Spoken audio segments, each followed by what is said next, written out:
ეკა მოგესალმებით. ძალიან დიდი მადლობა, რომ დღეს ჩვენთან ერთად ხართ და საუბრობთ ავტოსაგზაო შემთხვევების სტატისტიკაზე. არიან სხვა გააღწევა განცხადება, სადაც არის საუბარი 2025-24 წლების სტატისტიკის ანალიზზე და მინდა გთხოვოთ, რომ გააკეთოთ შეფასება ამ სტატისტიკის, რაც მოჩვენებს სურათი და როგორი მონაცემები არის აი ამ პერიოდისთვის ავტოკატასტროფების შესახებ. მოგესალმებით. მიმდინარე წლის 6 თვეში იანვარ-ივნისში მოხდა 2860 საგზაო შემთხვევა, დაშავდა 3860 პირი და 216 დაიღუპა. ეს მონაცემები წინა წლის იგივე პერიოდთან შედარებით არის საკმაოდ გაზრდილი და საგანგაშოა განსაკუთრებით ლეტალობა, რომელიც 20%-ით არის გაზრდილი და ჩვენ უნდა ვთქვათ, რომ უკვე მოთმინების დრო არ არის, უნდა ვიმოქმედოთ აქტიურად, რადგან პრაქტიკულად ჩვენს თვალწინ იღუპებიან მოქალაქეები და ჩვენ ვიცით ამ დროს, რომ ამის პრევენცია არის შესაძლებელი.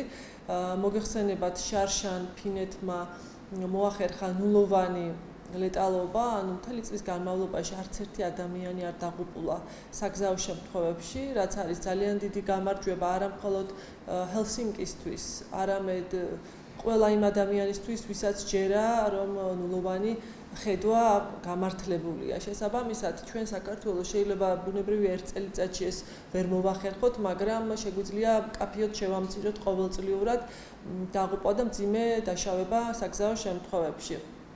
ეს შემთხვევით არ მომხდარა ფინეთში, მათ აქვთ მოდელი უსაფრთხო სისტემის, რაც გულისხმობს იმას, რომ ყველა მიმართულება, რაც არის ეს ინფრასტრუქტურული სატრანსპორტო, ადამიანის ცნობიერება, მისი ქცევა, კანონმდებლობა და მისი აღსრულება, თუ შემდეგ პოსტ საგზაო შემთხვევის შემდეგ უკვე მკურნალობა, ეს სამედიცინო პირველადი დახმარება, ეს ყველაფერი არის ისე რაღაც დარეგულირებული და მიზანმიმართულად მუშაობა მიმდინარეობს, რომ ადამიანური შეცდომები, რომლებიც აღიარებულია, რომ დიახ ხდება და მოხდება გზებზე, იყოს ესე რომ ვთქვათ, მიმიტევებული, იმიტომ რომ ჩვენ საუბრობთ, ეს არის საერთაშორისო ტერმინი გზები, რომლებიც მიუტევებს ადამიანს თავიანთ შეცდომებს და სწორედ უსაფრთხო სისტემის მიდგომა ამ კონცეფციას ეფუძნება.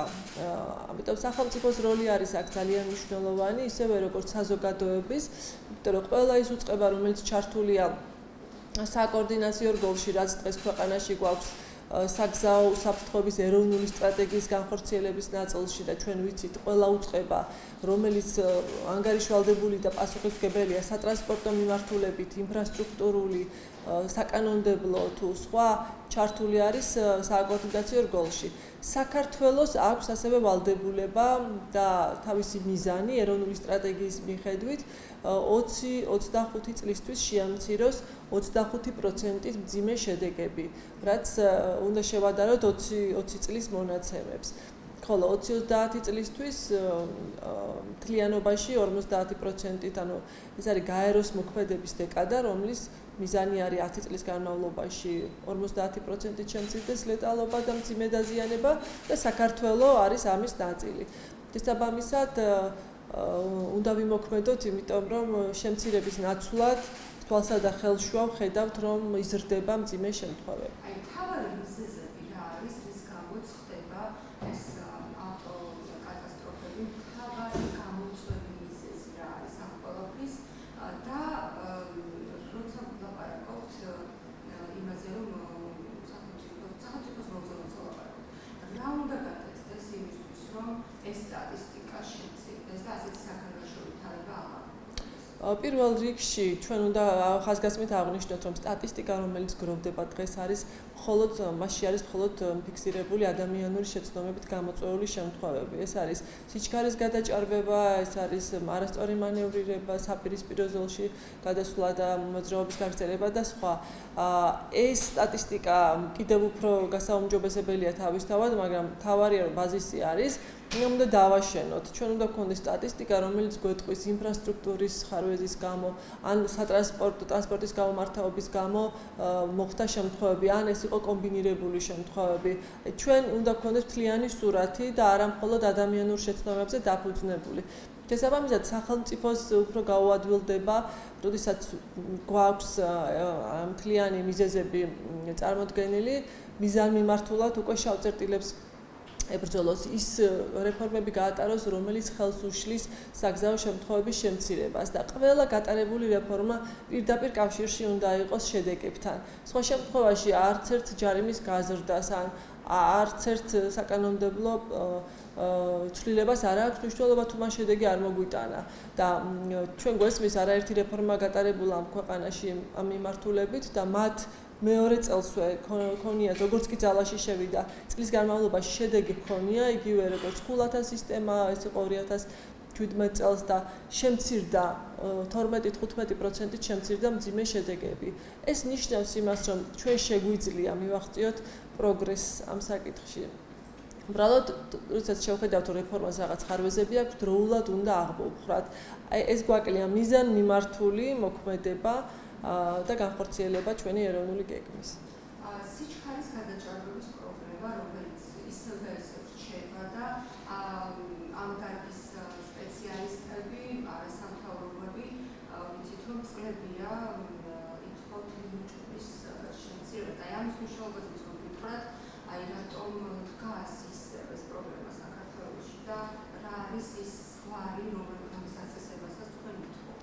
სიჩქარის ლიმიტები პირველ რიგში გადასახედია ქალაქის გზებზე, იმიტომ რომ თქვენ იცით, ჩვენ გვაქვს საშუალო სიჩქარე 60 კილომეტრი და 15-ის ტოლერანტული ზღვარი, რაც საკმაოდ მაღალი გამოდის საბოლოო ჯამში. ეს ერთი სასკოლო ზონები არის მნიშვნელოვანი, რათა ბავშვები იყვნენ ამ გარემოში დაცულები, რადგან ეს არის ერთ-ერთი პრიორიტეტული საკითხი ბავშვების უსაფრთხოებისთვის.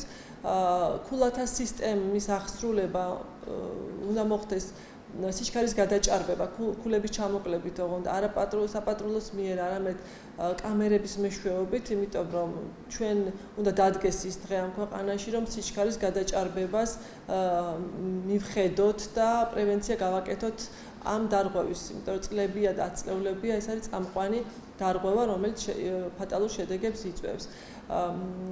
და ძალიან მნიშვნელოვანია ეს დროულად გაკეთდეს, დროს აქვს მნიშვნელობა. თუ გაქვთ მოლოდინით, რომ ვიცით, რომ გარკვეულ პერიოდში სულ არ იხოვნ, ხო ეს რეფორმის მიმდინარეობის დროს გარკვეული სიახლეები, ინიციატივები, ამასთან მიმართებაში თუ ერით უახლოს პერიოდში სიახლეებს. ეს არის სახელმწიფოს დღეს, როდესაც არის პირველი დღე მედიის სამსახურის დაწყებისა, პროფესიული მოვალეობის დაწყებისა, თითქმის არ ვიცი, უმრავლესობა მედიის არის პირველი მათი გადაცემა ეძღვნება საგზაო უსაფრთხოების ამ შედეგებს და როგორც ეს არის პრიორიტეტული საკითხი მედიისთვის, სახელმწიფოსთვის ეს უნდა დადგეს ასევე იმ სიათა ნუსხაში, რომელიც არის მნიშვნელოვანი ჩვენი მოქალაქეებისთვის. აქვე უნდა ითქვას, რომ ერთია, რომ სახელმწიფოს ძალიან დიდი ვალდებულება აქვს ამ ნაწილში და პასუხისმგებლობა, მაგრამ ეს არის ზიარი პასუხისმგებლობა მოქალაქეებთან ერთად. ამიტომ სწორი კომუნიკაცია მნიშვნელოვანია, აქტიური კომუნიკაცია და მხარდაჭერა მოქალაქეების, იმიტომ რომ ჩვენს ქვეყანაში მუდმივად არჩევნებია, მუდმივად პოლიტიკური საკითხებია და ამ საკითხისთვის ეს ზოგჯერ მტკივნეულია ისეთი ცვლილებები, როგორიც არის, თქვა, რაზეც საუბრობთ, ხო, გნებავთ საკანონმდებლო ნაწილში, გნებავთ აღსრულების ნაწილში და არის მომენტები, როდესაც შეიძლება ხელისუფლებამ შეიკავოს თავი ეს მკაცრი ცვლილებებისგან. ამიტომ არის მნიშვნელოვანი, რომ ხალხმა გაიაზროს, რომ ის რაც კეთდება მათი უსაფრთხოებისთვის და თანამშრომლობა საზოგადოებასა და სახელმწიფოს შორის არის ყველა პოლიტიკურ საკითხზე მაღლა ამ ნაწილში. და კიდევ ბოლოს კიდევ ერთხელ რომ განვარტოთ, არის ლიმიტი, რაზეც საუბრობს საზავო უსაფრთხოების მიმართულებით არსებული არასამთავრობოები და ორგანიზაციები. რა არის ეს ლიმიტი ურბანულ ზონებში და რატომ არის მნიშვნელოვანი, რომ სწორედ ეს იყოს დაწესებული, რასაც წლებია, რასაც საუბრობთ? გააჩნია, როგორი კატეგორიის გზა არის სასკოლო ზონები, სადაც რა თქმა უნდა ბევრად დაბალი სიჩქარეა ვიდრე სხვა ნაწილში, ან აქ უნდა იყოს შეფასებული და განსაზღვრული ექსპერტების მიერ, თქვათ, რომელ ზონას რა სიჩქარის ლიმიტი შეუქმნის უსაფრთხო გარემოს. არის საშუალო 50 კმ/სთ, თუ ჩვენს ისეთ ქალაქებს ავიღებთ, სადაც ზრუნავენ საგზაო უსაფრთხოებაზე და ტოლერანტობის ზღვარი პლუს მინუს 5 კილომეტრი შეიძლება იყოს, ან შეთანხმების საგანი იყოს, თქვათ, სად როგორ არის უმჯობესი. შესაბამისად, აი ესე ცალსახად 60 კილომეტრი არის მაღალი, როდესაც 15 კილომეტრი ემატება. უკვე 75 დასახლებულ პუნქტში ან ქალაქში გადასაადგილებლად საკმაოდ მაღალი არის ჩვენი ქალაქებისთვის. ძალიან დიდი მადლობა კიდევ ერთხელ, რომ გესტუმრეთ და მადლობა.